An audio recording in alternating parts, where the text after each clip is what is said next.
Having it in front of you is much more tangible. It's almost like you can feel the creativity and the passion behind what you're writing. This is equally as impressive in real life in front of you or on a computer, but having these incredible images in front of you strikes closer to you, I think.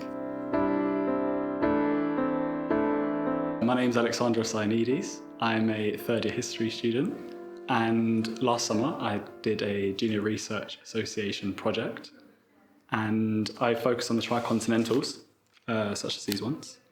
My topic was focused around solidarity of Palestine, and I found myself looking at Tricontinentals, which were like a very key foundation to my research. What interested me most is definitely visually how they look.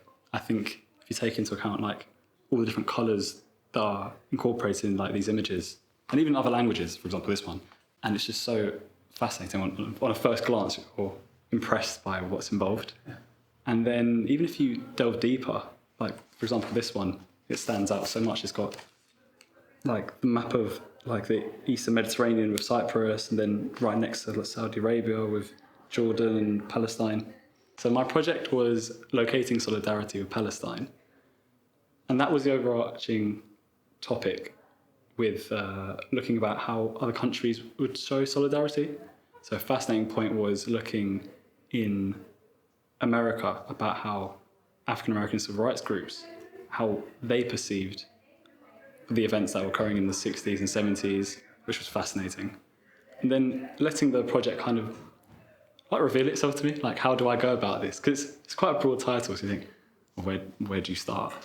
So I thought about looking at Arab countries, Egypt, for example, how they showed support to Palestine, where it would be like for example, pamphlets or what the leaders would say. And then we're going all around the Middle East, so Syria. But interestingly enough, it led me across the globe. South America, Asia, it was fascinating. I first started looking at dates, because dates in history and research are paramount. So I started looking at from roughly the Six-Day War onwards, so 1967, and thinking, okay, so that was a crucial point in the history of Palestine in the 20th century. So where do I go from there? So I thought, let's start looking at the dates and then seeing, okay, for example, General Nasser said this. Okay, Egypt's an interesting example because they've clearly seemed quite vocal about this. So they seem like they're showing solidarity in this way.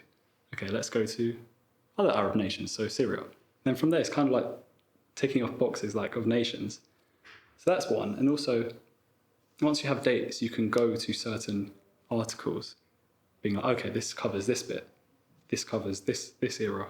Whether it be the 2000s or whether it be the 80s or like the Oslo Accords. So that was a main point of years, then like sections attached to those years. And then definitely nations are like a huge part of solidarity. So there, definitely as well. Physical collection, I preferred personally, because I think having it in front of you is much more tangible. It's almost like you can feel the creativity and the passion behind what you're writing. Like if you, like for example, you can see it in front of you. Like it's not through a screen. It feels more tangible, and it tells you more. I think looking at it in person. This is equally as impressive in real life in front of you or on a computer, but having these incredible images in front of you strikes closer to you, I think. This is my grandmother's godmother's brother, and he happened to be a centrist politician in Cyprus. And here he's writing, as it says, Cyprus won't be NATO springboard. So this is covering British involvement in Cyprus after Cyprus gained independence from the British. However, this is written in 1978, I believe. In other words, talking about how they do not want Britain to become a springboard into Palestine, given its proximity. So the relation was unexpected, because I never knew about this individual. However, like I said previously, the project revealed itself to me. It kind of went its own way, and it took me on this great journey of finding more about my family and about Palestine, ironically, which I didn't think I could happen through this. So this individual unfortunately passed. However, his children were still around, and I tried to get hold of them, and I learned way more about him. And I spoke to my grandmother about him, and in my poster itself, there's a picture of Dr. Vassos Lissarides with my grandparents.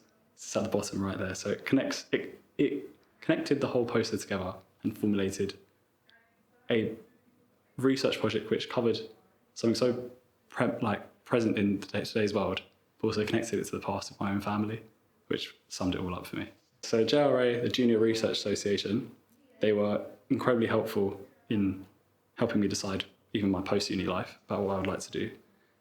So essentially you have to make an academic poster using research of a topic which you are passionate about, and you have to apply for and give maybe like a a title, I should say.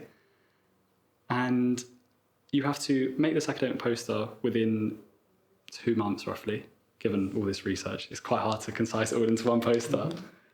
And it can include visuals, it can include as many words as you want, but ideally, the less words the better, more about the visuals.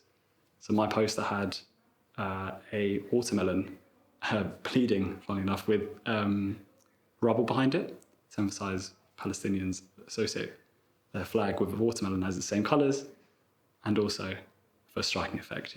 I made it more dramatised, I guess.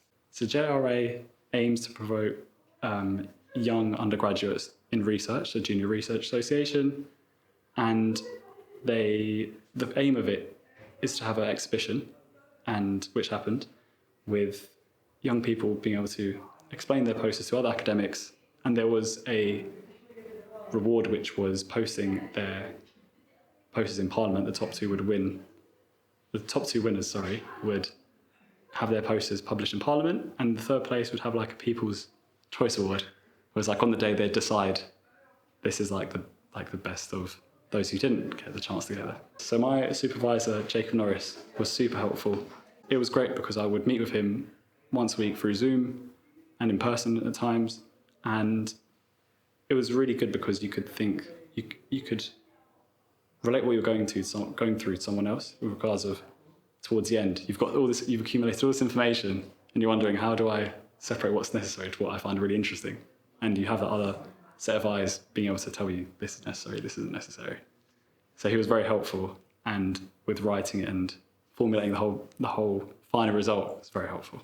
In today's world, we lose the appeal of these incredible first-hand things that are written, and it's a thing which young people, I think, would enjoy if they had these in front of them, as opposed to everything being digitalised. But there is a benefit of both, regardless. I think if I was going to make my own curriculum to have more things which are written by people, which aren't necessarily politicians, and a lot of these, it's members of like the PLO, for example, like ordinary people that have chose to struggle and to publish their work of them struggling. And I think it's more tangible for young people, especially in today's world. So in terms of the next step, it would definitely be a career in journalism where I could research more about Palestine and promote more like Middle Eastern values and understand more and report more about the Middle East. And I think the JRA gave me the skills and the foundation to do that with regard to research, being able to delve into these incredible sources, and that would definitely is transferable into that career. So that the JRA has laid the foundation for my dissertation as well, which follows on from this, and has definitely been helpful in the next step of my career.